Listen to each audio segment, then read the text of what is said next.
I'm so sorry.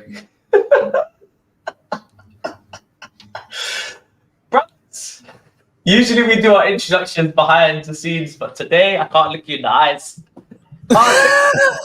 No need for it. I'm baffled. I was like, we didn't even say hello. It was just live. You know what it is? Let's Because get in on the action straight you know what away. you know what it is? I just wanted to get like your raw reactions to, because usually we have a little bit of a debrief. Yeah, I like it. We come up with a plan. Do you know what I mean? 5 minutes, a little bit chit chat. This time I thought, nah, I need to see what my brothers are saying just immediately off the rip. So, how are you guys? Listen, I think it's obvious. I think telepathically we're on the same field because look, Miz is wearing white, I'm wearing white. We've surrendered. We're done. White flag FC. White flag FC, man. All I'm gonna say is, it's so funny. I had a white top, but I took it off and changed quickly before. Go and put it on, bro. Go and put it on. All I'm gonna say is, I am 100% bringing the violence today. Absolute violence. Straight up, I'm gonna set the tone. Please feel free. 100% violent. And to all the fools, don't think I don't see the comments.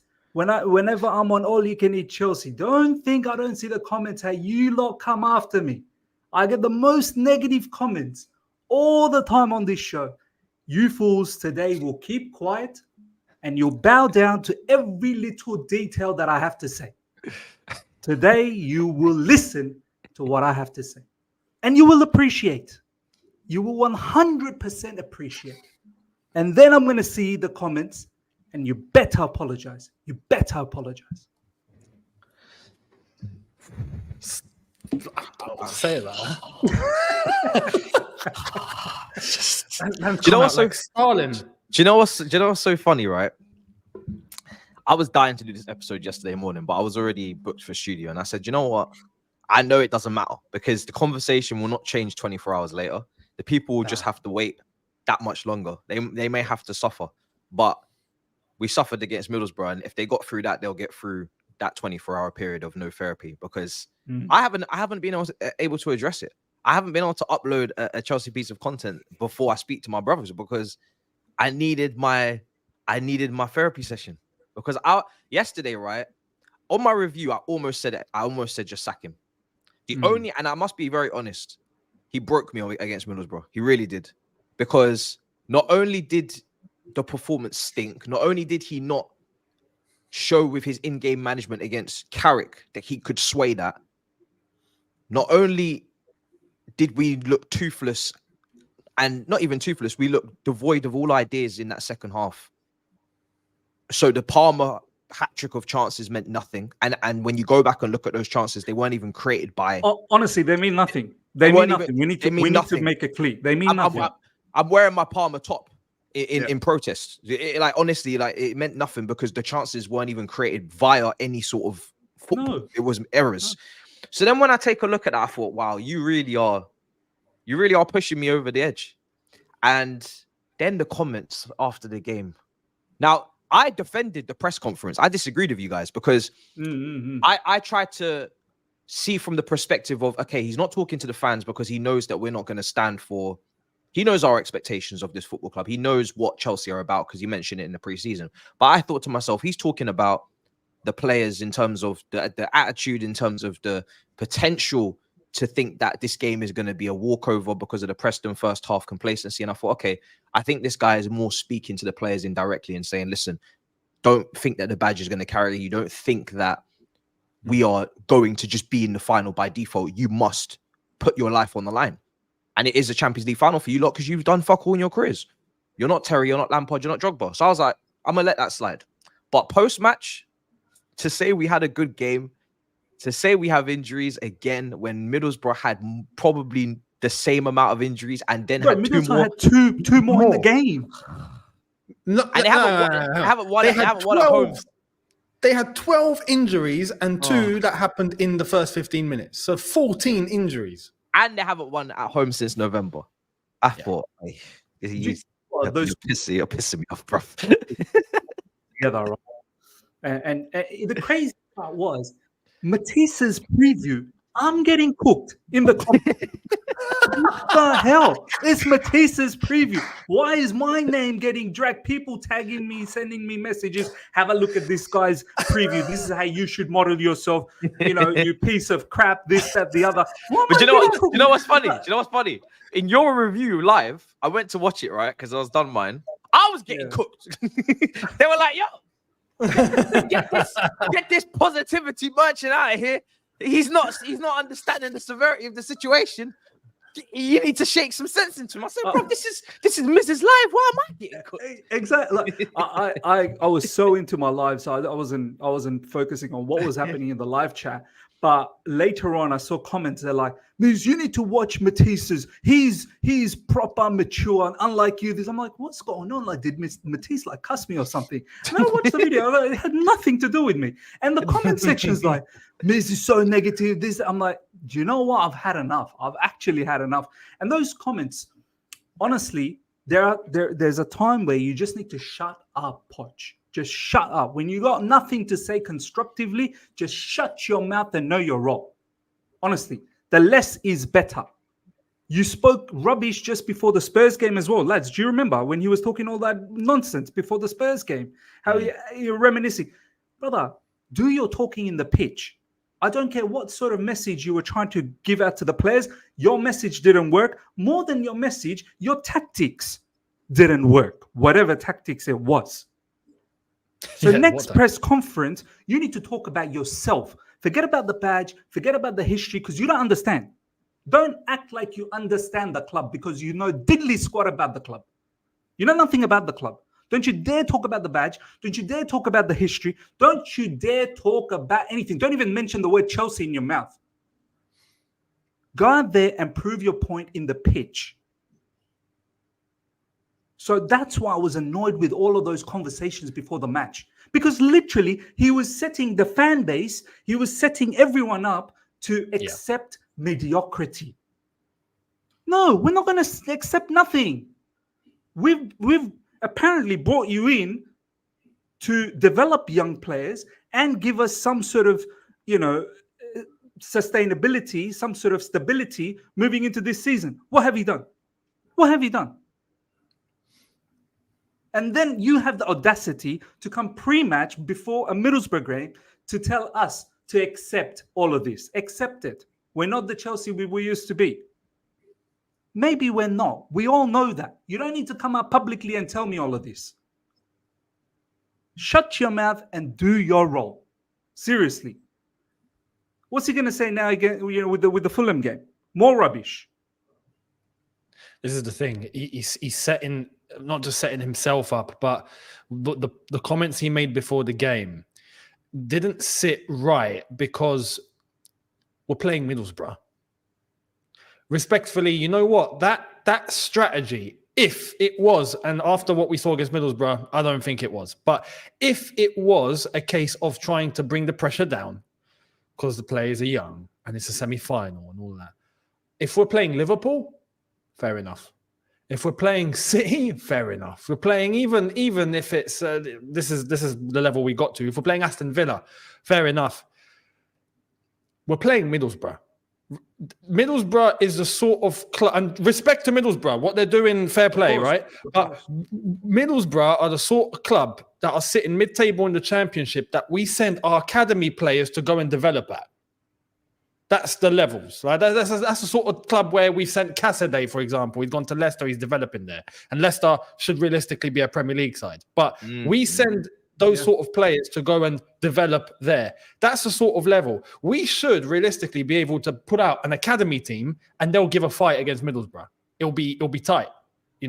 So to come up with comments talking about how Chelsea are not Chelsea because, the way we're moving now, we're not how we are because we can't just, roll with the badge and all that. Understandable, but that's not an acceptable situation, right? We need to see something that's going to start reversing this because this is getting stupid.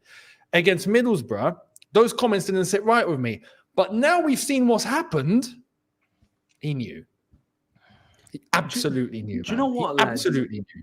On top of that, he goes it's not compulsory to make it to the final. Go out there and have fun, because you need to have this fresh mind. Well, my brother, we are now 1-0 down. We will be under pressure in the second leg. What are you going to tell the lads now? Because your whole take before the first leg was, players, relax yourself, keep a clear mind, calm mind. It's not compulsory to make the final. Go out there, have fun. And maybe that's what's going to happen. We get a good result. Well, it didn't happen. Now what you going to do, Mr. Pochettino? Now what you going to do?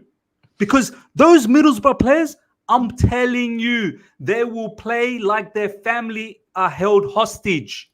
That's how they will play. They will play like their mums, their dads, the brother, sister, everyone is kept hostage by Chelsea. And they will fight till the end. What are you going to do? They've got a result to protect now. Like, realistically, they're going to come to the bridge and just park it. Bro, and we've got no idea. We've got no idea. And regardless, there's still no excuse. We still should be winning that, and comfortably. It's the same situation. The home record, which I'm very careful of in the preview before this game, going on this run of form that we've had, even after the Preston game, I wasn't happy with the performance in the first half. And it's like, yes, we've won 5 out of the last 6 before the Middlesbrough game, but that's very reminiscent of what Man United did a few months ago.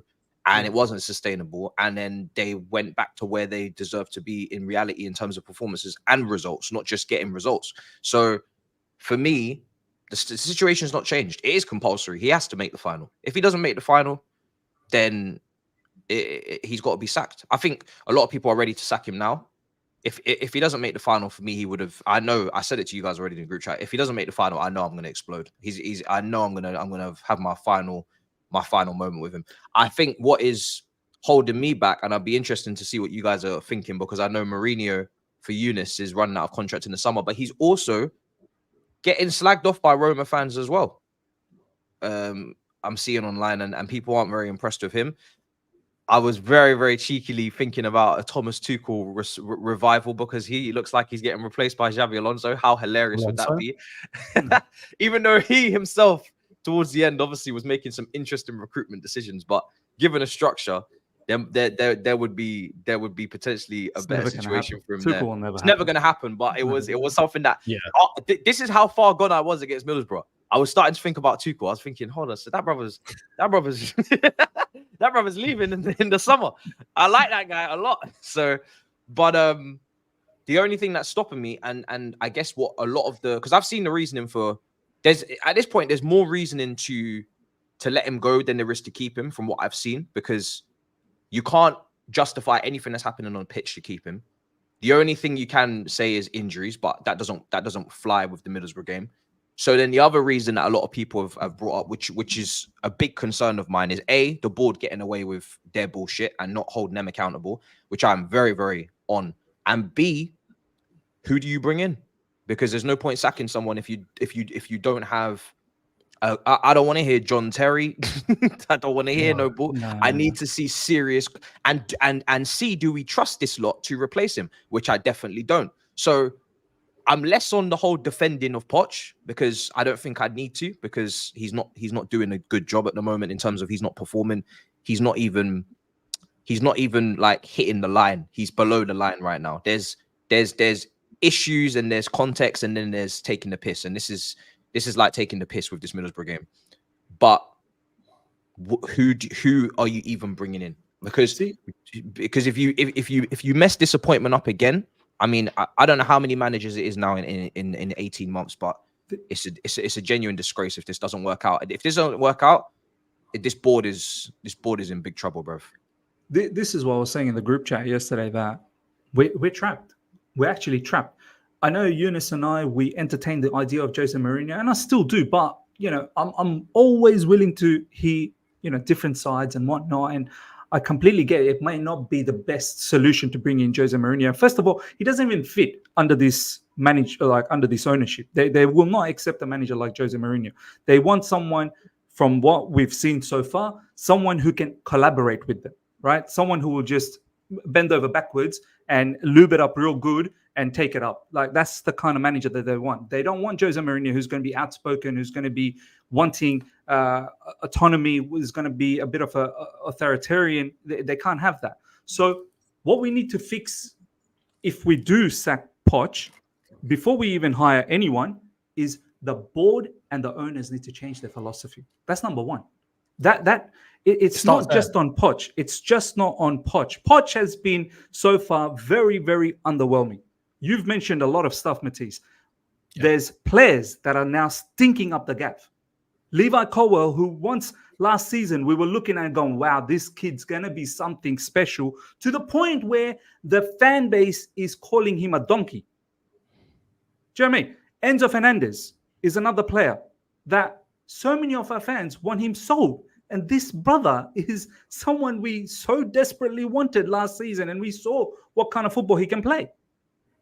And the list goes on. These are just two players that I've touched on. There's so many other players that are underperforming, and that's on Poch as well. But coming back to the point, the board and the owners need to change their philosophy. Bin your under-25s BS about players. Have a balanced team. Bring in some quality players. Bring in some experience at the highest level. Get rid of these two Mickey Mouse sporting directors, number one. They used to be analysts working with spreadsheets. They've got no clue about how to run a football club. And they've been given the opportunity to run Chelsea Football Club. Come on. You should be thinking about running Independiente in Ecuador first up before you even think about going for Chelsea Football Club. So we need proper sporting director or directors. Yeah. We need owners. Why we got two? One. Yeah. One. Not sure. Sporting director. But maybe the other one to hold the hands of the other one. Maybe they both need to hold hands with each other. You know, when they go for lunch together, hold hands. You go to the cafeteria. Maybe that's why. You know, so that you don't feel lonely. Owners need to understand European football. People have been tagging me on what Todd Bowley said when Thomas Tuchel got sacked. I just saw that video just before coming over here. Todd Bowley talking about collaboration. Todd Bowley talking about shared vision. Thomas Tuchel didn't have the shared vision. What's your shared vision? Tell me exactly what your vision is for Chelsea Football Club. How dare you sack an elite manager like that? How dare you? What do you know about football? Diddly squat. So get to know football. Get the latest edition from a bookstore or a library and get to understand football first. The rules, the regulations, what's a throw-in, what's a corner, what's an offside. Understand all of the basics first. Meanwhile, get yourself a proper sporting director. And then let the sporting director choose the manager. And then let them decide who should be coming in to the club to build the next phase of Chelsea. Because what you're doing right now, I kid you not that long ago, Leeds United was playing in the semi-finals of the Champions League. Literally less than 20 years ago. Yeah. Where's Leeds now? We're not Man United, man. We're not Man United. We're not Real Madrid. We're not Barcelona. We're not like that. We literally were born to a significant factor under Roman. All of that can disappear. I'm telling you right now, all of that can disappear. Give this board and these owners another couple of more years of this mediocrity, we will disappear into thin air. We're done. Yeah. I'd argue one more year. Because we have seen this with other clubs. Then we've got people that work for the club. I'm not going to name names, but I think you all know who that is on Twitter, telling us how to behave. Telling us, oh, it's just, don't say Poch out. It doesn't make sense. All right? This person is writing 6-page threads teaching fans how to behave. Another example of a person that just needs to shut their mouth. You don't have, like, if you want to say, if you don't have, like, don't know how to construct what you're going to say, just shut up. Don't teach me wiseness. We know what we're doing. The live chat spot on. Exactly, you know who I'm talking about.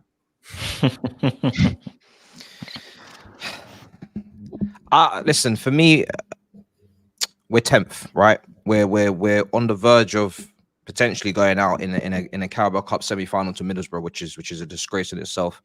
And we got Aston Villa in the FA Cup, which we should be confident against because we played pretty well against them before the Gusto red card. But if we was to go out of that, again, it's a madness. Now, I'm on the board. I'm on it, right? The recruitment, I'm on it. You're taking a look at some of these players. Some people are saying in the chat that the quality of the players is insane in the forward line. The Maduekes, the Mudriks, how much they peak and they drop and they peak and they drop. And there's no guarantees on so many attributes that they have. I hear all that. But at the same time, we shouldn't be losing to Middlesbrough. And that's why we're here. That's why we're having this type of show, because regardless of how mediocre those players may be, some of them, which I agree, I didn't want Madueke and Mudryk. If you remember my transfer lives when we signed these guys last January, this time last year, I said one of them struggles with injuries, Madueke in his history, so I wasn't too keen.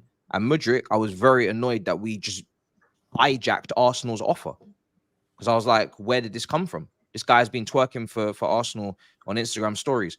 Now, I've had to just, let it go and just back them and support them. It's not their fault that they were signed to that. That was our recruitment team that chose to go for them. But to go for this amount of inexperience and to go for these players that are so raw in the attack, because the players also, like I said, some of them got to take some responsibility. They don't seem to be able to execute anything consistently.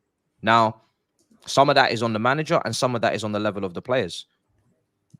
Both are potentially gonna have to hold smoke, because if we're talking about getting to the levels that Younes and Miz have spoken about, I don't think half of these players are going to be cut out for it. Not in the short term.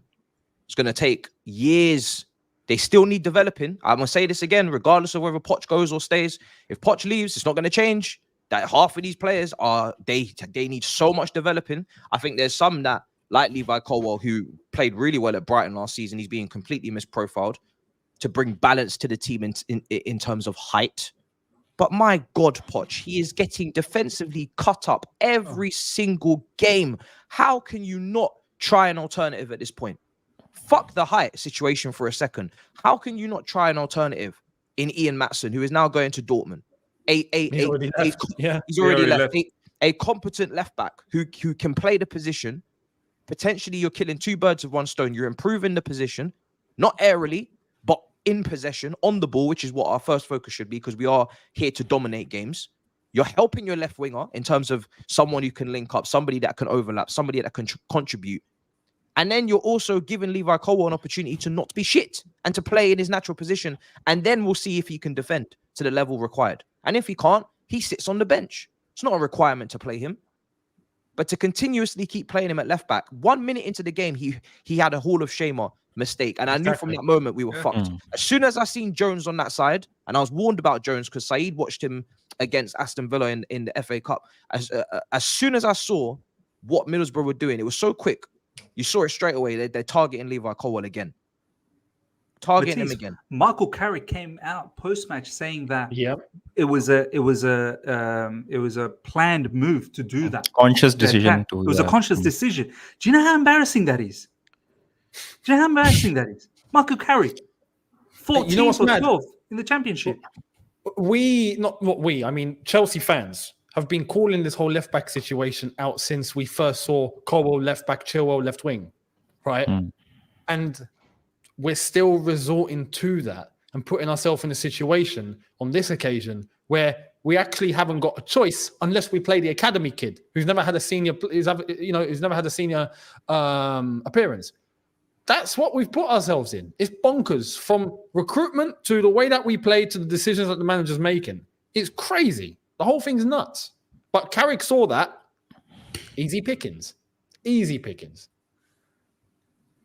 incredible. It's mad, bro. It's mad. And I forgot. Sorry, Baba. Just one little other thing. I forgot. Caicedo's another one that we are not getting the best out of. I just literally today after work, I was like, these players are not that bad. Surely we're not that stupid. I went back and I watched compilation and I saw Caicedo, tight spaces, wriggling through, press resistant, pass, one touch, crashing the box. I don't see this for Chelsea. And then people tell me Caicedo's not worth it. He's rubbish. Enzo's rubbish. Gallagher apparently is the bee's knee. How much I've had to bite my tongue on someone building their team around Gallagher, you have no idea. You have no idea. You have no idea. Let me not. The manager looks defeated, bro. The manager looks defeated. The thing which did it for me was in the 89th minute when Gusto had to come off due to an injury. So in a desperate bid to save the game, what any average manager would do is put on an attacker, an extra attacker, because we are getting some corners in the last 5 minutes or 4 minutes. Put on David Washington, put Michael Golding, put anyone else but a defender. But you put on a center back with 4 minutes to go and you are trying to save the game. So the manager looks defeated, to be honest, and he is completely out of ideas right now. On a broader scale, there are still some people who sympathize with him because he did not have the full team at his disposal. The fullbacks have been injured and Kunku was not there. Okay, on the broader sense, in the whole season, in the terms of whole season, you can say that to an extent, but no excuses whatsoever. Like what we saw in the Middlesbrough. Did you notice a pattern? The only thing that we could do in the final third was if either Sterling or Madueke was beating 2 or 3 people at once, and then like something was happening, and that was not happening very frequently either. The wingers were so forced to hug the sideline, and all we were watching was horizontal passing. When Gallagher got the ball, he was playing it safe, passing it to Disasi. Disasi is having a howler, by the way, howler after howler. I don't know what is going on with him, if he needs to be on the bench or what. But we got too many defenders to bench him.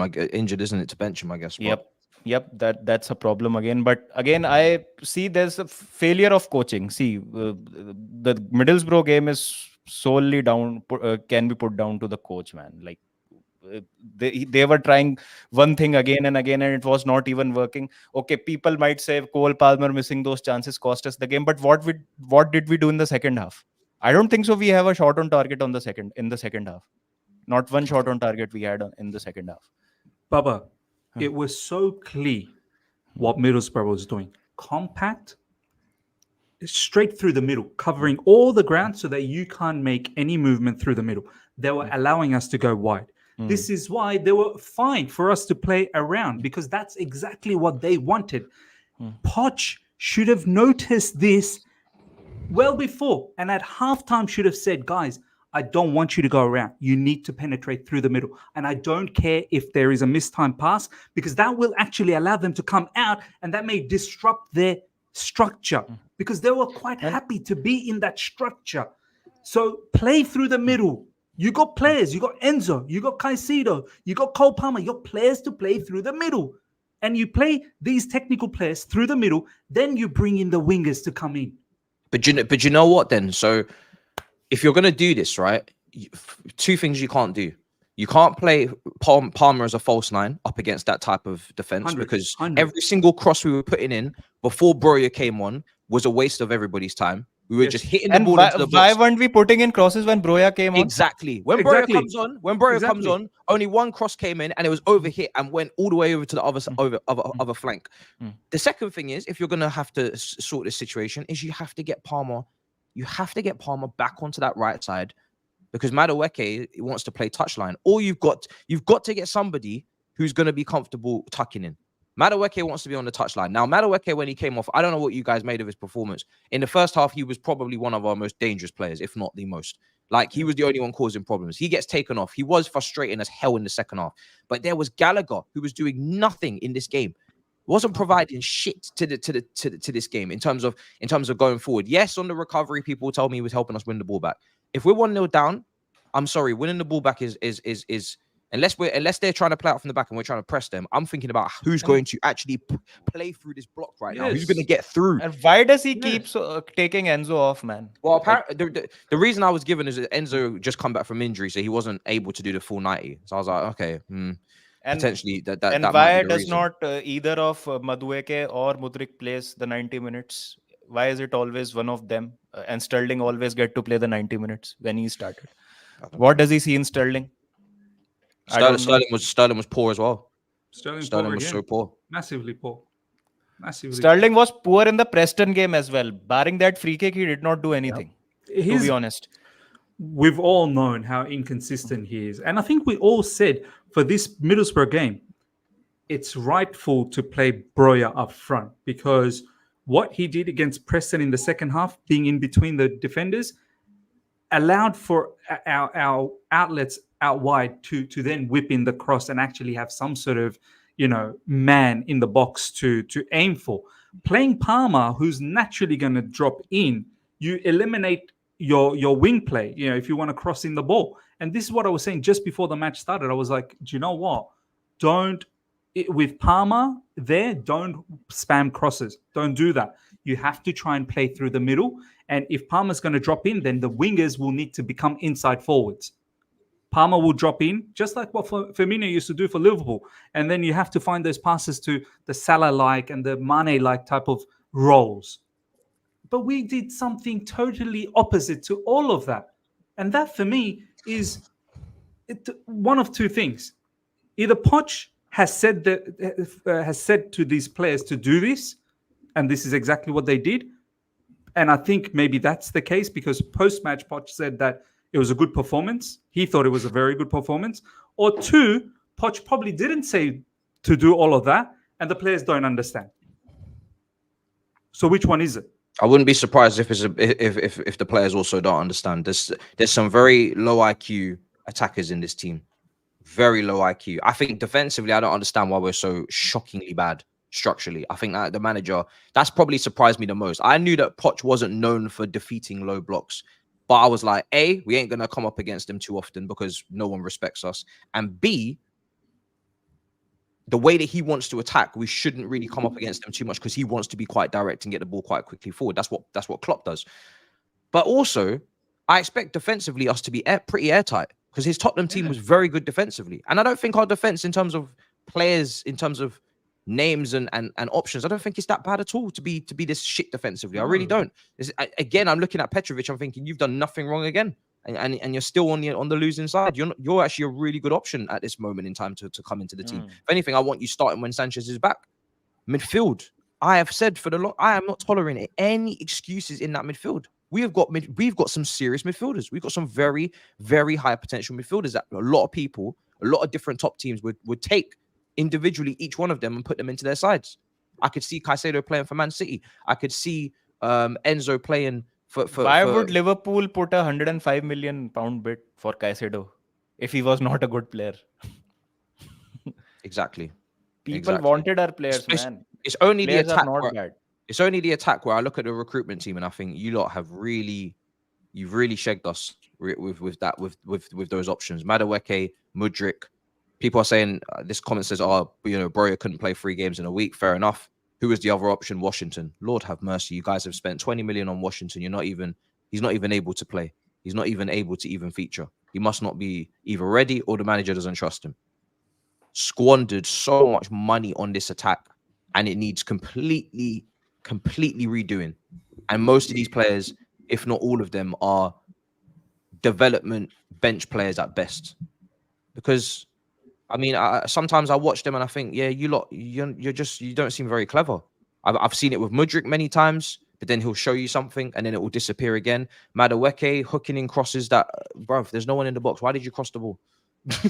Oh, that was embarrassing. We have no striker. That was embarrassing. Why are you crossing the ball? Why? LeBeuf said the same thing. Just take your time. Pick your head up and continue to recycle that ball round to try and create a proper opportunity. Why have you just lack of instructions? No, this was not being given instructions. I don't even think that was like you are a professional level footballer. You should just lift your head up and see that there's no one there, and you're whipping in a cross like there's a flying Drogbaba coming into the box who's going to head at that ball. Come on, man! You're a professional level footballer. That was a do you know how embarrassed I was after that ball from Madueke? I was like, oh my God. Like, Middlesbrough, we are sorry. It shows the lack of leadership and lack of calm heads, lack of composure on the field. It was all desperation. after a point, because these players don't know what to do when we concede a goal or when we go behind in a game. So there's not a single problem that leads to such behavior on the field, to be honest. It's not lack of quality or just simply the lack of instructions. It's just a lack of match presence and keeping a hold of yourself, keeping your head in the game.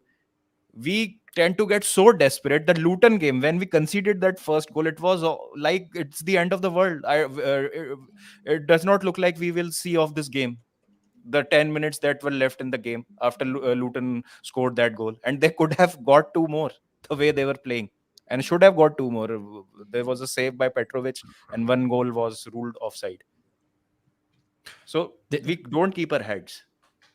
100%. And this is what happens when you result with young players who haven't got the mentality to be able to. And this is crazy because we're talking about a game against Middlesbrough, but when you see a player making that sort of decision, the Buff was spot on what he said.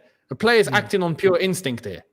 There isn't a thought about a system or a teammate that he knows is going to run into a certain space, or it's just hit the ball, get rid. I don't want it. Let's hope it lands on someone's head and it'll be a good cross if it happens. It's just there wasn't any other solution that you could come up with in that moment at that time, and it's bonkers.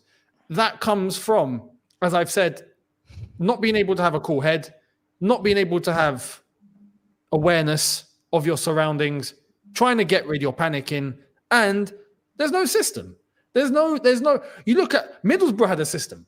Yes. Even on the ball when they were moving, not talking about sitting back and protecting a 1-0 lead, and even then they didn't park a bus. If you actually if we talk about parking the bus, they didn't actually do that. They were waiting and they were patient, and they tried to come out for the second goal a few times, and they almost did.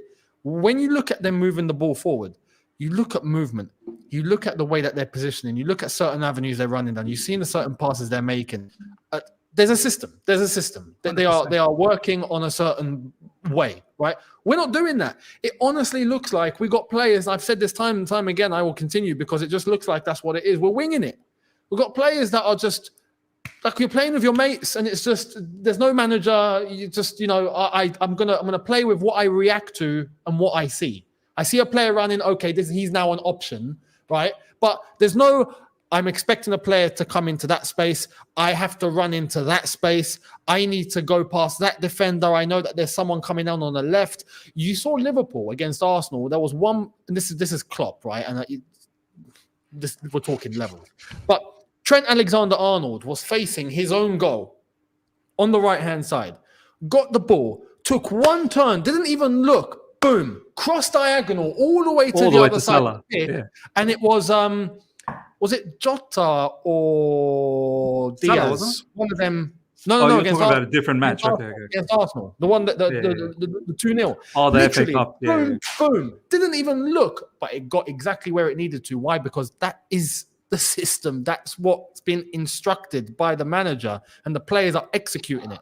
We don't look like we're doing that. The amount of times we go backwards, sideways, is criminal. When you're going forward, another example, Disassi. Yeah, I can't blame him on this, but he's taken the ball from the centre line or close to the centre line. He's got Thiago Silva next to him. He's advancing. He's looking. He's gone about 5 meters right forward. Right, Thiago, and he's gone backwards. Yeah, and I'm like, why did you move forward then? What's going on? Bro, it was so apparent in the second half that these men were winging it.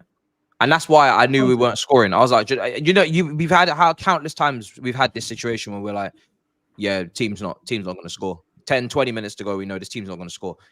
They were just winging it. Everything they were doing was just hope and pray. There was not a single shred of, okay, this and then this leads to this and then this, nothing. They weren't even trying to reset and start again. They were just winging it. Now people will be like, do you know what, Matisse? Just on that. It makes me wonder, what are you doing for your preparation for the game then? If you're having to wing it, we've been warned about this. What are you doing for the preparation? Like, let's say us lads, right? We're about to prepare for a game, okay? A couple of days before, we gather together, we analyze what they're good at, what's their weakness, what's their strength, what do we expect from them, where's our weakness, where could they hurt us? We analyze everything. And then we come up with a game plan. This is what we're going to do in the game. We're going to try and overload here, or we're going to try and overload there. We're going to try and aim for that player. Whenever we have the ball in defense, look for the diagonal pass straight away. And Younes will be there, for example, right? That, like, you have a plan. What is the preparation, man? What is the preparation? What are we preparing for? And you know what's mad as well? We don't try and execute risk when it's necessary to try and execute risk. If we're coming up against a team that's defending, for example, we got the ball on the wing, right? And there's no options. Instead of, if you have managed to bypass one line of your opposition already, don't go backwards for them to get back into position and just get ready and all right, we're now back where we need to be to defend this. You're just giving them an advantage. Even if it means that one player hasn't got an option, but he's in, mate, go alone. You never know. Maybe the defender slips. Maybe you take a shot from 30 yards. It rebounds off someone and goes in. Take the risk. Instead of, we tend to do this thing where we're moving the ball. We're in a zone. We've kind of somewhat halfway penetrated through the opposition. And then we're like, no, all right, I'm going to go backwards and play it safe. Like, you're just making it harder. You're making it harder. And that's not, I'm seeing someone mention Gallagher. He's been doing that 100%. But it tends to be a tendency across the entire midfield and the entire side. We just start playing it safe, allow the opposition to get back into position. And we do that time and time again. It's not being addressed. That's Pochettino. I'm sorry. Field tilt. Field tilt. Oh, mate, don't get started. First of all, what is that? What is field tilt? I don't even understand that. Can someone actually tell me what that is? That's not for our What fan is base. that? Leave that with Arsenal. Leave that with Arsenal, please. What is field tilt? I hear it everywhere now. At first, I thought it was field tit. I was like, am I missing something here? Let's go through these super chats. Poch has a loser's mentality. Simple as that, says JC. I don't know what his mentality is because he's kind of swayed between. No, the thing is, he's been set up to fail, and he is so stubborn that he's not even changing what is not working for him. The start of the season, he wanted to come back to this country and win, and I believe a manager wants to win trophies. I don't see why they wouldn't want to. His way of going about it right now is very questionable, and if it sees him exit the Carabao Cup, that's going to be a different situation. But it's almost like as if he's come in to Chelsea thinking, yeah, this is they win all the time here. This is it, and this is what we do. And then he's realized that the team is not ready, and he's like, oh shit, we're not ready to win. We're not ready to win. And it's like, okay, that may be true. However, you need to do all in your power to make sure that you're maximizing every last inch of whatever tools you've been given, so we can say this is clearly nothing to do with you. Because if that was the case, it would be plain and obvious. 2 things can be right at once. 3 things can be right at once. This board can be in big trouble for a lot of things, if not everything, because they hire and fire everybody from sporting directors to managers, and they're the constant in this 2 years of mediocrity, right? 2 years of real mediocrity. They're the constant. So they're sitting at the top of the tree. Yes, we've sacked managers and other managers it hasn't worked out, and you could say, oh, that's why it's not working out of Poch. Look, it hasn't worked out for any others. It can also be true that Poch is just not doing well enough. He's just not doing a good enough job. He's just not performing to at least his maximum level. That can also be true. And it can also be true that these players, some of them, I don't think all of them, but some of them, particularly in attack, have got a lot to answer for in terms of should they even be here. But that falls on the recruitment team. I can't even get angry with some of them because they didn't sign themselves. They didn't say they were ready for Chelsea. They just saw the opportunity and took it. These recruitment staff decided that these raw talents from Eredivisie, from Ukrainian League, from La Liga, they were ready to come and play massive roles and play under massive pressure. That hasn't worked so far. So everything can be right at once. It doesn't have to be, this is the main issue, so this can't be a problem, or this is a collective mess. Yeah. It's a collective thing. It's a collective thing. 100%. It's a collective thing. What one key thing here, which applies to Poch, and I think applies to the rest of the club, not necessarily just standards. I don't want to go down that route. I think that Poch is being somewhat soft here. The way that he comes across, I've seen you mention this, Miz, and I agree. I think there is a case where he is too friendly with these young lads. I think that, look, young players, whether people like it or not. They're young, but for them to develop and grow, they have to adapt under pressure. You can't get someone who's young to develop if they're not being put through paces. If they're taking the easy route or they're being told everything's okay, they ain't going to grow. That's not happening. More so for a young player than a more experienced and established player. People expect to be disciplined and ultra hard on experienced players because they've been there and done that. Fair enough. The young players actually need it more, because if not, how are they going to grow?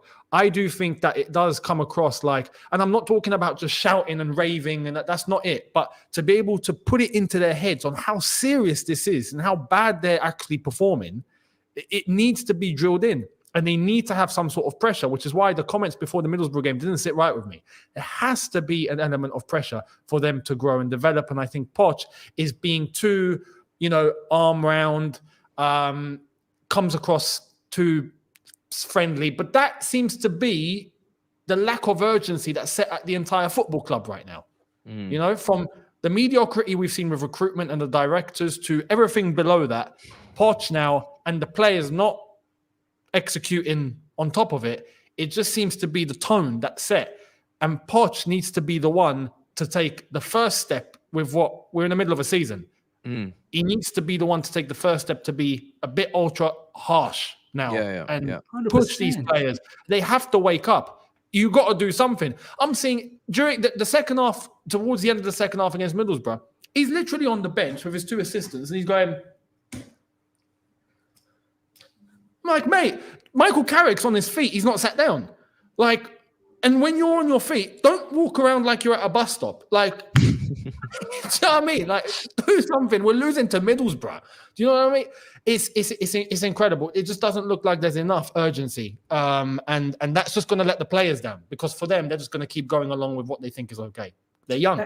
And do you know what the crazy part is? Like, we're talking about the second leg. We're forgetting that there's a match in between against Fulham in the Premier League. I watched Fulham yesterday. They're organised as hell, bro. Mate, Willian is looking good, and they've a bunch of mature footballers over there. We need to now have full focus on the Fulham game before we even start thinking about that Middlesbrough game, because you know what people are telling me, lads? People are telling me that Fulham possibly could drop 2 points here. Not Chelsea. People are saying, Fulham could possibly drop 2 points here. Well, the disrespect for our football club, man. That's what I was saying. No, there's not been any respect for this season because of what happened last season. Pochettino needs to come out against Fulham and start showing some proper football. Get some balls, because at the moment Pochettino lacks any balls. I don't expect to see any total football from us for a while. I think at this point he is on. I don't know if he's on the fringes, because there was a report that said if he doesn't get through to the final, then it could be a different conversation. Right now he's fine.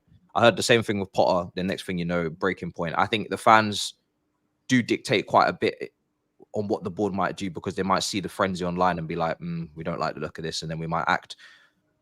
But I'm not excited, and it's not because I wanted this guy. I'm just not excited in general for another new manager, because I don't trust them to pick someone that I'm excited about. I assume based on their record, they're going to go with another novice, or they're going to go with someone that's a little bit uninspiring.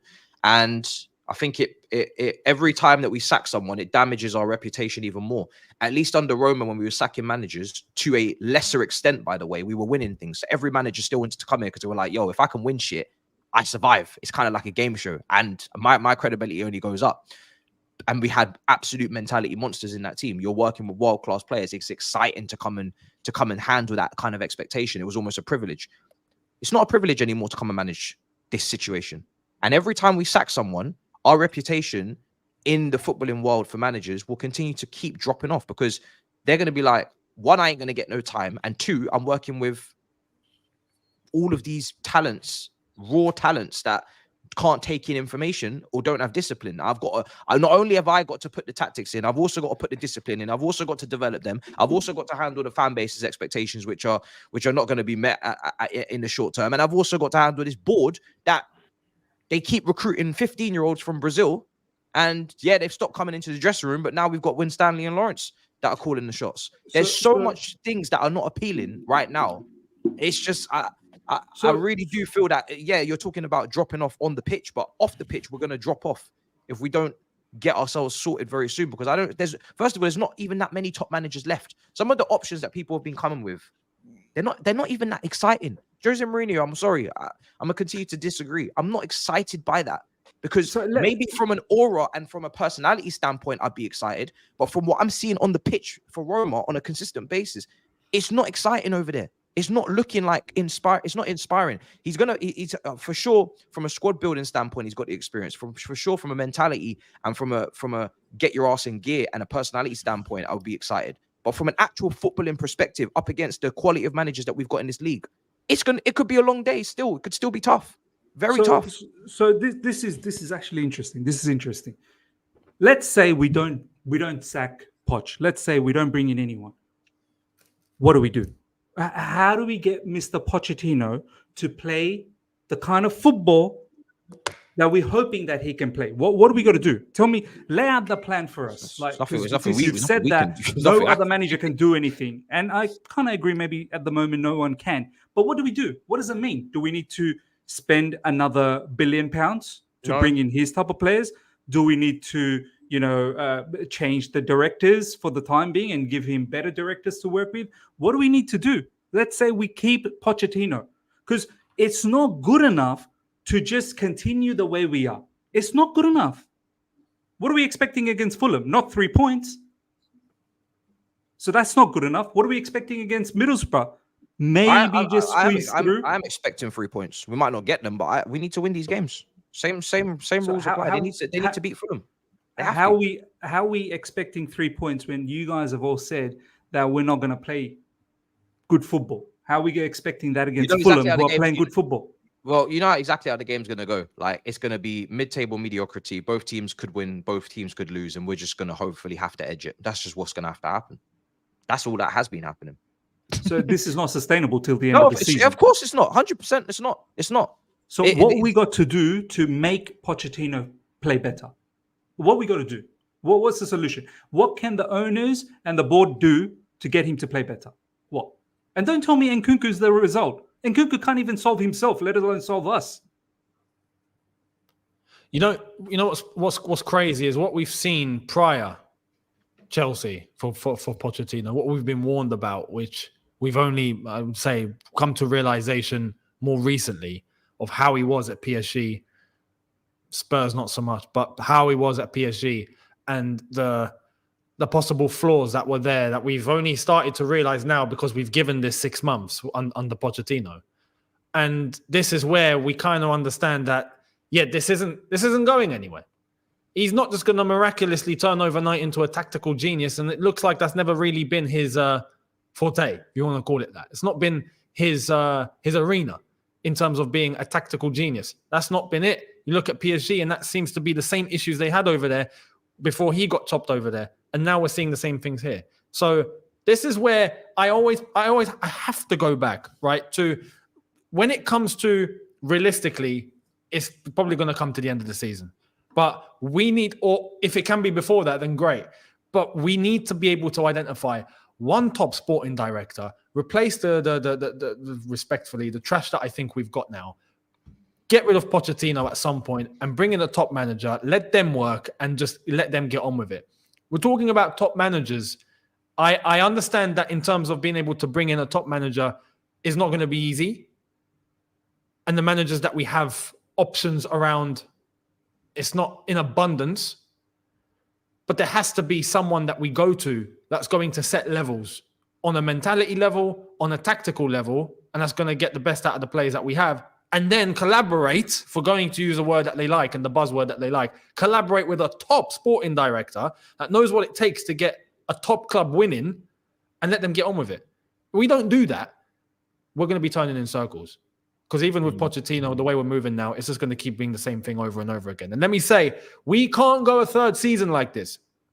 A third season like this cannot happen. It can't happen. This is the limit. This is the end. We go into a third season like this, we're toast. It's done. I still feel like a second season is too much. Like this is why I want to bring in a striker this month. I want to give it a shot. I don't want to give up on the season and say, oh, let's not even bother get a striker. Like, even get a short-term option that could potentially, on a low cost, low risk, potentially fix or go towards fixing the finishing. We already know these attackers can't finish. We have nothing to lose. We can't miss any more big chances than we miss. We can't shoot any worse than we shoot, technique-wise. We have nothing to lose in trying to get a striker in this month and trying to put some of these chances away. Nothing to lose. Why are people pretending that good January signings have never happened before in this club's history? We signed Gary Cahill in January. We signed David Luiz in January. We signed Matic in January. We signed, I think, Demba Ba in January. We signed, who else? Giroud in January, I think. Why are people pretending like the January window is dead? You have an opportunity right now in the middle of the season, whilst the Premier League is still all to play for in terms of European places. People will drop points. Not everybody in the top 7 can go on a 10-game winning streak. It's not going to happen. Neither will we, though. Why are people scared to get a striker? We spent 20 million on Washington. He doesn't even see the pitch. But people are scared to spend some money on a striker. 20 million on someone who can play games. Get a loan if need be. Get somebody in the door. You have to. We have to. People are saying we don't want to panic buy. We're in a crisis. What do you mean you don't want to panic? You have to. We must panic. We cannot just go on. We must. What do you mean you don't want to panic? We must. The manager's on the verge of getting sacked. We're on the verge of exiting cup competitions. What do you mean don't panic? That's what this window's for. It's for trying to rectify what you've done wrong. We've done a lot wrong. You have to try and fix it. You have to.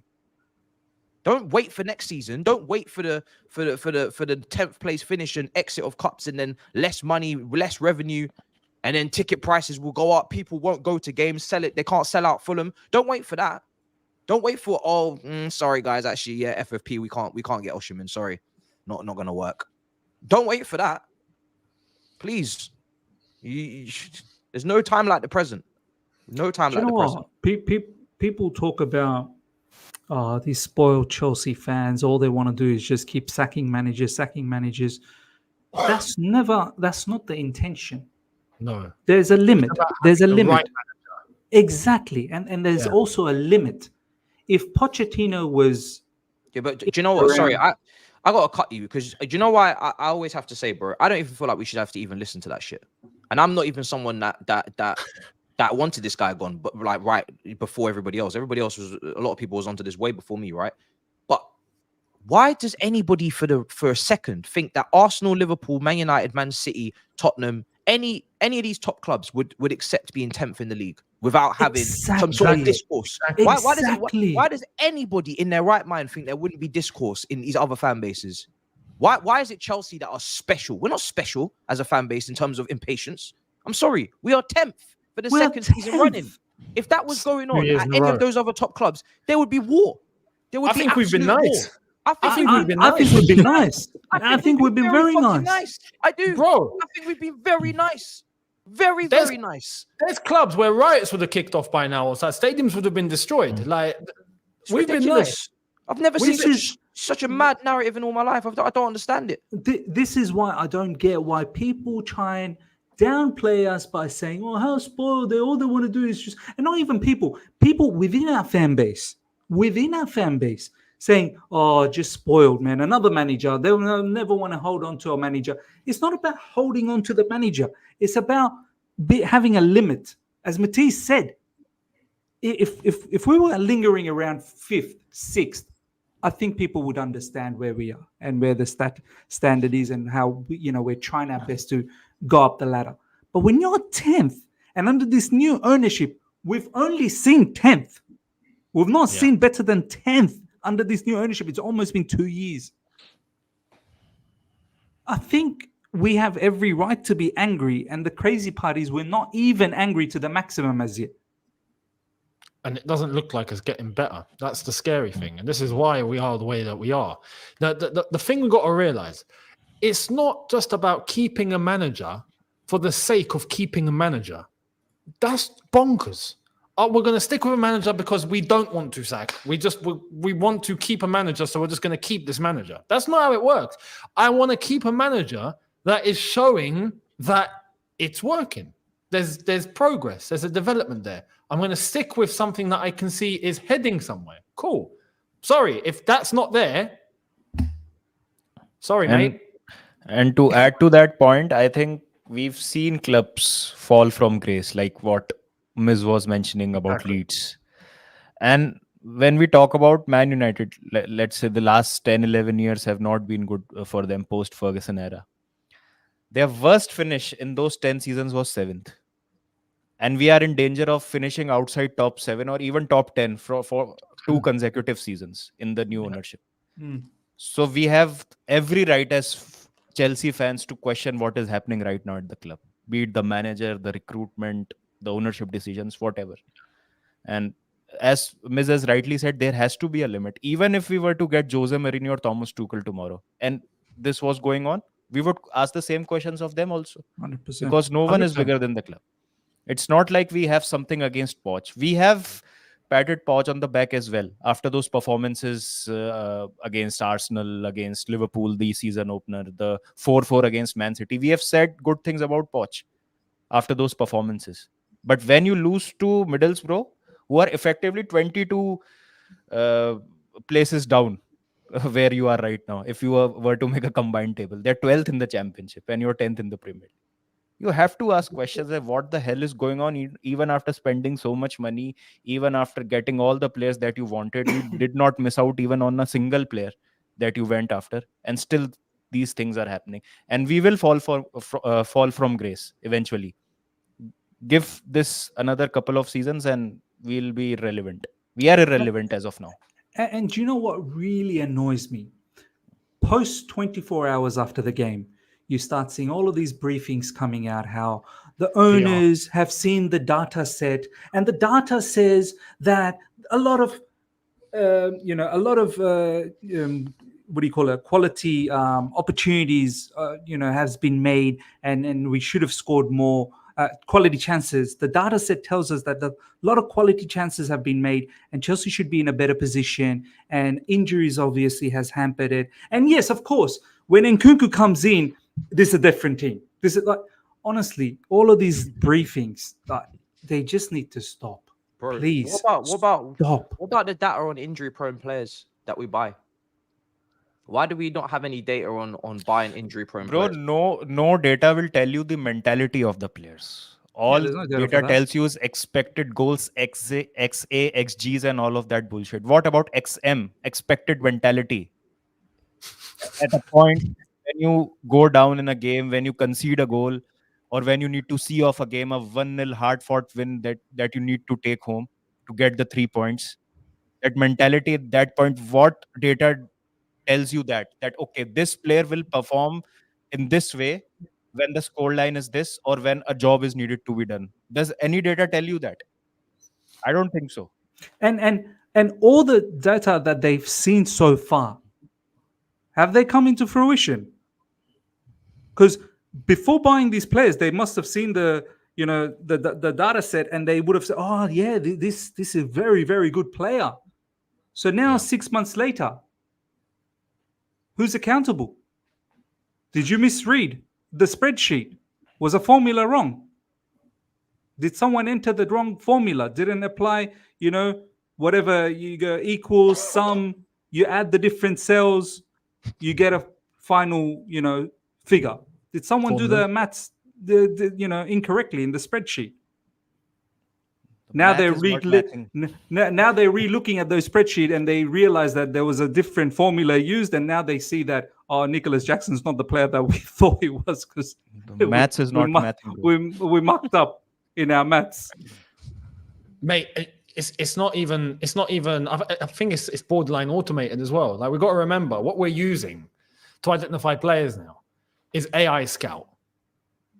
And that's public knowledge. Go on their website. You'll see Chelsea's badge littered all over it. So might as well keep a laptop on the technical area. Why are you hiring a manager also? Yeah, just keep a laptop there, bro. Let the laptop say everything. I'm like, listen, if let Siri decide. Mate, You might as well go and do your coaching badges and be the manager yourself then, if this is going to be the case. But this is look, we're relying on AI Scout that Burnley use and that all the American teams use. That's it. By the way, Younes, what does AI Scout mean? What does that exactly mean? Is that a robot scouting? It's an artificial intelligence scouting software. And what do they do? How they scout? How are they scouting this? Like they crunch all the numbers and they crunch all the numbers and they crunch what numbers? The expected goals and crunching all of those numbers. No, it's not even a manually created automation software. It's AI. Like it's literally the machine doing the thinking for you to come up with what might be good potential to go and scout and get the players. Like so we're talking to the AI thing on Snapchat instead of talking to real people. Okay, bro. This is what we're doing. This is what why? Because we have such an importance on data, because data is the way forward, because the world's moving to data. I understand in some industries, 100%, right? Data is the most valuable asset that some industries and companies have. This is football, my friend. This is European football. This isn't, even what's going on in the States or whatnot. This is a different ball game. My head's hot now. Hold on. What you're saying to me is a machine is deciding which player to go for? That's what is down. That's what's happening at Chelsea Football Club. A machine is telling me to go for XYZ players now. That's what's happening. Listen. So who's our chief scout? A machine? I'm going. Is it a human being or is it a machine? There you are. It's in the private chat. And you know what? I'm going MacBook to... Pro is our chief scout, bro. The new laptop is our chief scout. What the fuck? I see a picture of an iPhone. Someone holding an iPhone, bro. And says, contact us. Bro, what is this, bro? Connecting sporting organizations with talent. We help. It's in the chat for everyone to go and check yourselves. Look at the clubs on there, right? What? Chelsea in the mud, Burnley in the mud. Look at the rest. They're all American teams, all MLS and what's the division below? And Inter Miami is there. The machine told them to sign Messi. AI Scout transforms complex data into digestible insights. Whether you're on the road using our... Oh, you shut the... No, I don't want to read it. I don't even want to read it, bro. Yeah. We transform complex data into actionable insights that drive player and club performance, delivering the outcomes you need. Yeah. I take this off my screen. I'm getting angry. All right, let me go through super chats. You're making me annoyed. You're making me annoyed. Gone are the days where we send scouts to games. Like Campos used to go and watch the games in person and like make notes on paper and shit. We got to go and futurize everything. Okay. Goddamn. This is why I really wish we got Campos, man. I like Campos a lot. They always wanted a yes man from sacking Tuchel to hiring both Potter and Poch. Even those sporting directors are puppets. Don't see it changing soon. Do you know what scares me is that Poch might be as good as it gets for puppet managers. Yeah. Let that sink in. This is what's scary. Yeah. Let that sink in. Maybe not, Matisse. Maybe they'll get someone from MLS.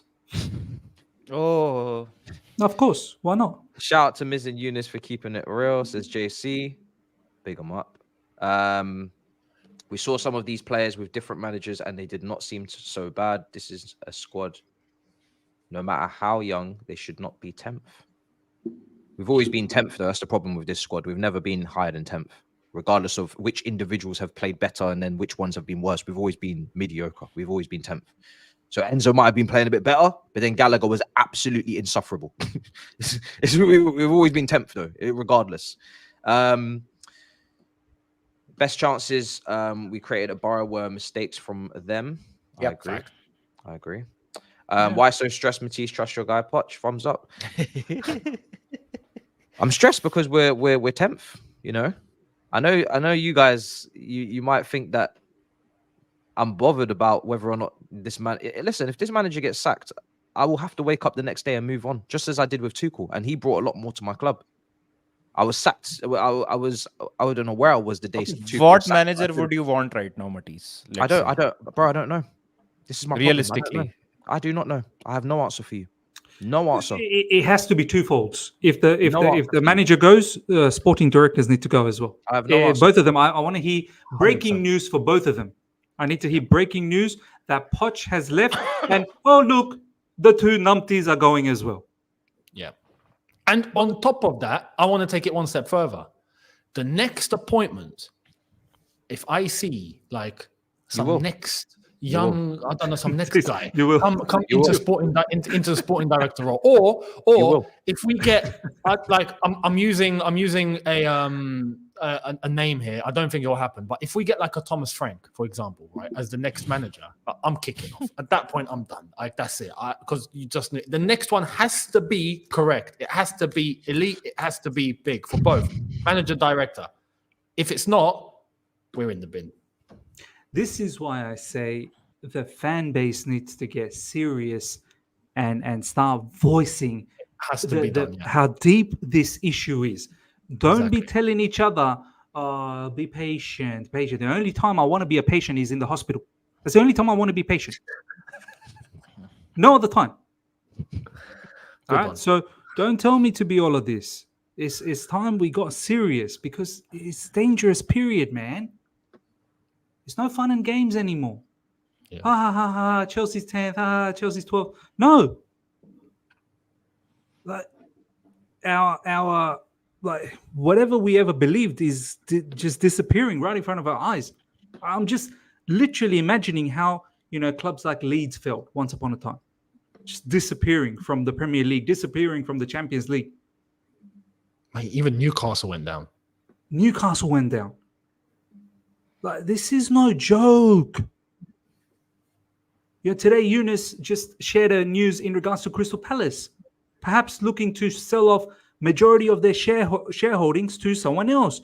You never know. Super League. This is the Super League. Premier League is the Super League. We can't even compete against Aston Villa. We've got Villa in the FA Cup next up.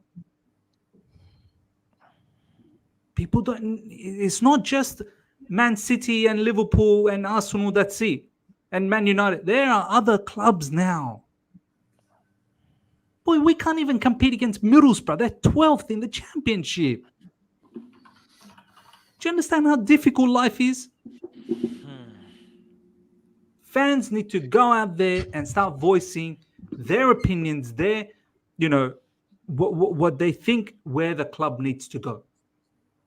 These owners, all they want to do is collaborate. All they want to do is look at data. All they want to do is just bring in the next 18-year-old. I'm surprised we haven't bought an 18-year-old off the back of that loss against Middlesbrough. Maybe they're cooking something in the background. Stop. And this multi-club model. To any Sporting Lisbon fans watching All You Can Eat Chelsea, please put up a banner, no Todd Bowley and Egbali. Put up a banner right now. Because I don't want to see your club go down the drain like this, because your club is a historical club. Sporting Lisbon actually got a lot of history. Please. Let me go through these final super chats because we got to wrap up soon. I have to go to studio to get cooked. Good luck. Poch is a field track coach, not a football coach as JC. Uncoordinated press is one of the defensive issues. And players pressing, no one backing it up, and 5 staying back, leaving huge space in the midfield. I agree. It's not compact at all. The press has not been compact all season. Is that because we don't have quick recovery defenders? Maybe. I don't know. We can't play the high line if the defenders aren't quick. Disasi and Silva, I wouldn't really want to play a high line. So but this is why everything has to come together. If your manager wants to press from the front and play a high line, then you have to get quick defenders. We go and sign Disasi. He's not a quick defender for 45 million. So it's like, it's not making sense. The data might be good on Disasi in certain systems, but it's not going to make sense for maybe a Poch who wants to play us. I don't know. It's not making sense, the recruitment. And they're obviously trying to get rid of players that he wants to keep and you know, vice versa. So it's just they're not on the same wavelength. We've said this a couple of weeks ago. There's a lot of good comments in the chat. Usually I would be going through them, but like I said, we don't have any time today because I've got to get to the studio as well. And we got to prioritize these super chats. The last guy you were excited by literally had us in this point. I don't think we need a manager that particularly excites you. Listen, brother. Listen, brother. You are more than entitled to your opinion. You are more than entitled to your opinion. Not a problem. Not a problem. If you wanna bring in Jose Mourinho, bring in Jose Mourinho. You know what? I didn't know where that super chat was going. The thing is with me, right? The thing is with me is that this is a roller coaster of a club. I ain't gonna get too emotionally attached. Like, I wanted this guy. I thought he could do a great job. But if he goes, you won't see me cry. I'll say, all right, cool. Next, on to the next. Because that's what we are. That's what we are. We're Chelsea. If I can stomach Tuchel leaving, Ancelotti leaving under Roman, I can stomach Pochettino.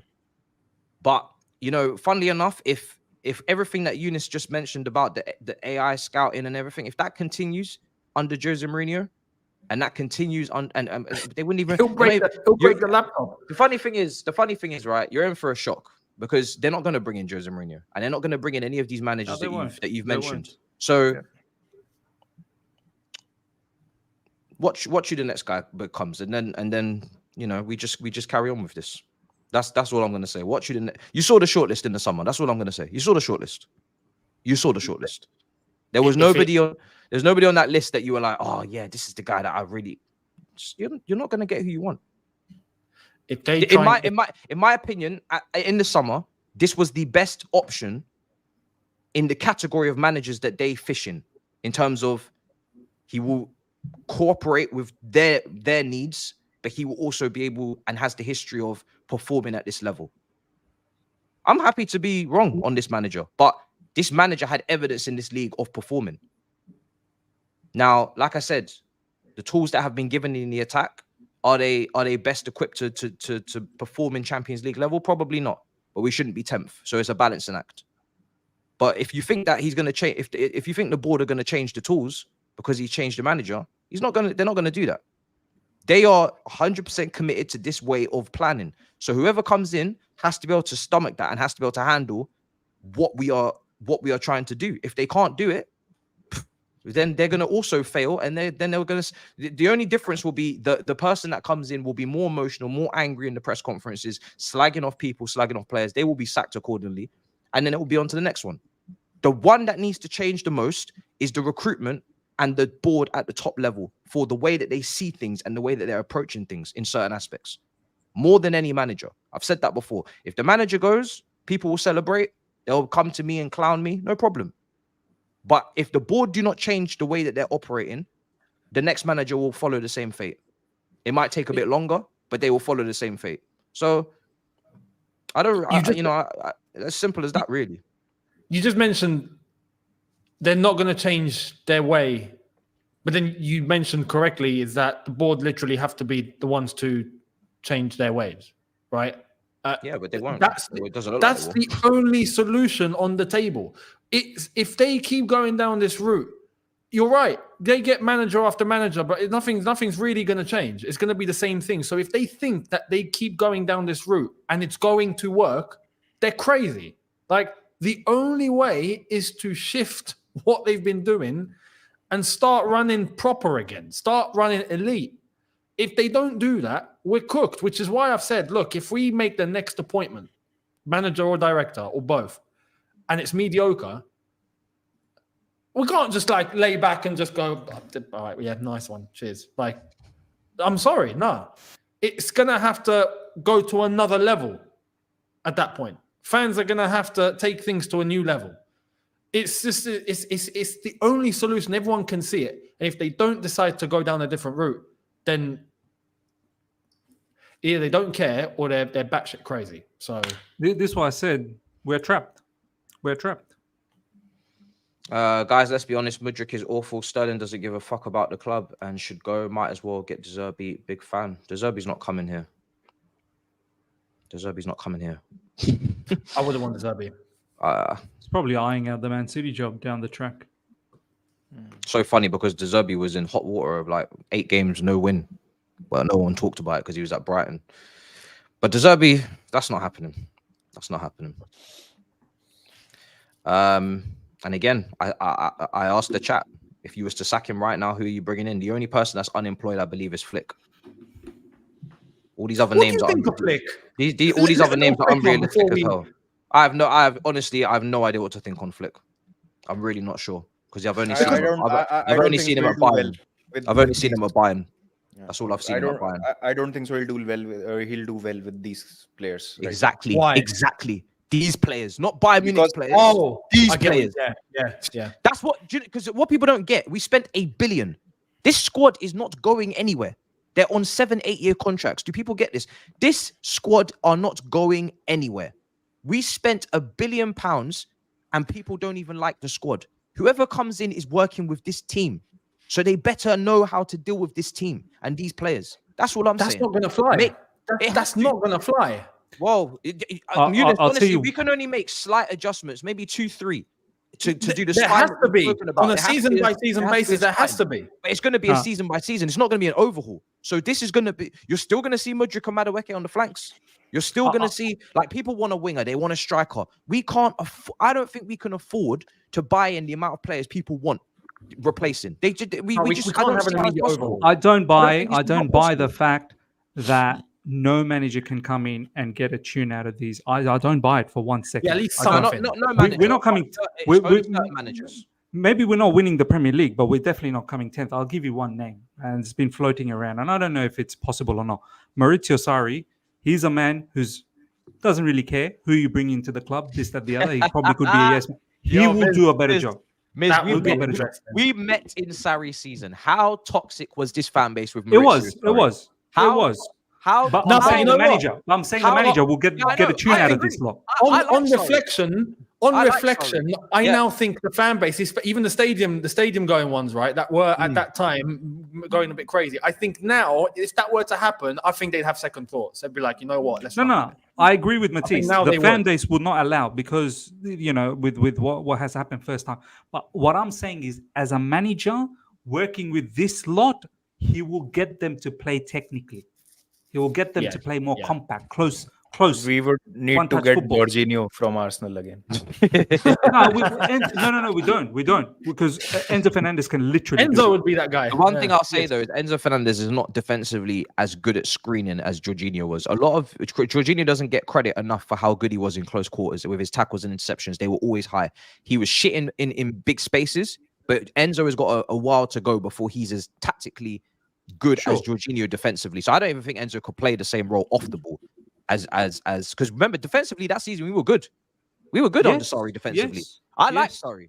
I didn't agree with everything that he did, but I liked most of what he was trying to do, and I saw the vision.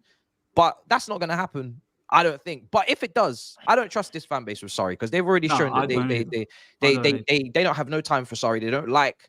They'll take the intangibles of him smoking, in some photos, or him not being the most emotionally connecting with. But don't you reckon, Matisse, he would get a lot more out of this lot? Like he would have a methodical approach. I'd like to think so, but I really worry about these attackers. I really worry about these attackers because they're not very clever.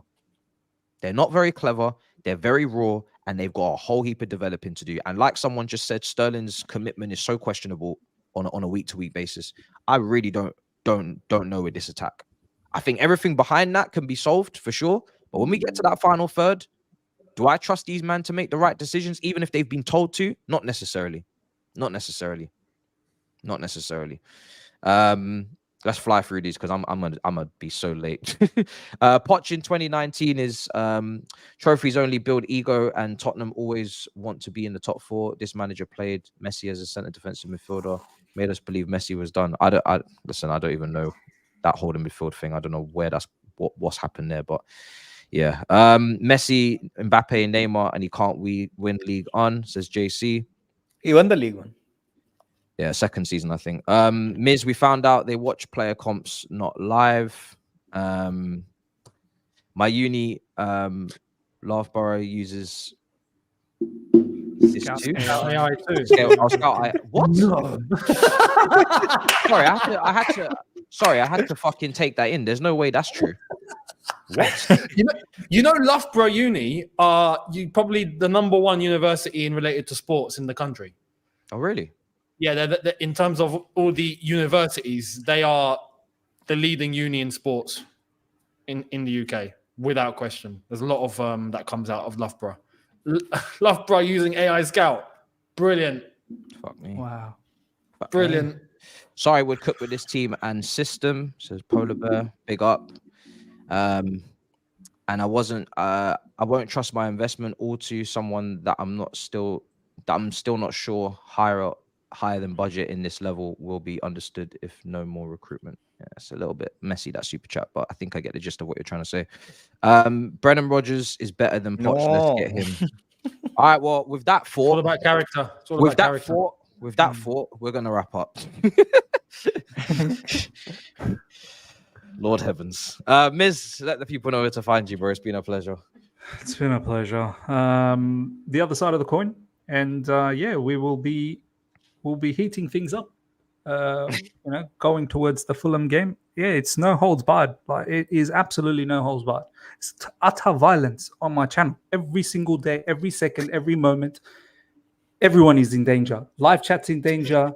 Every single comment is in danger. I am coming for all of you guys. So beware when you insult me next time. Subscribe.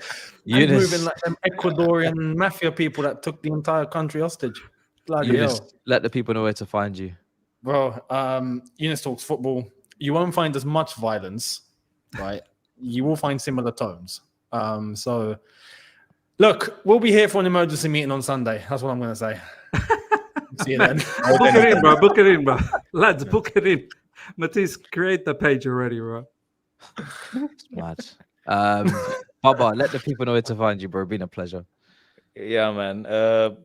Same place, Drogbaba. Asia Cup will begin day after tomorrow. Yes. So India play Australia. Miss Yes. more violent. I'm going to do the watch-along for that. In the opener.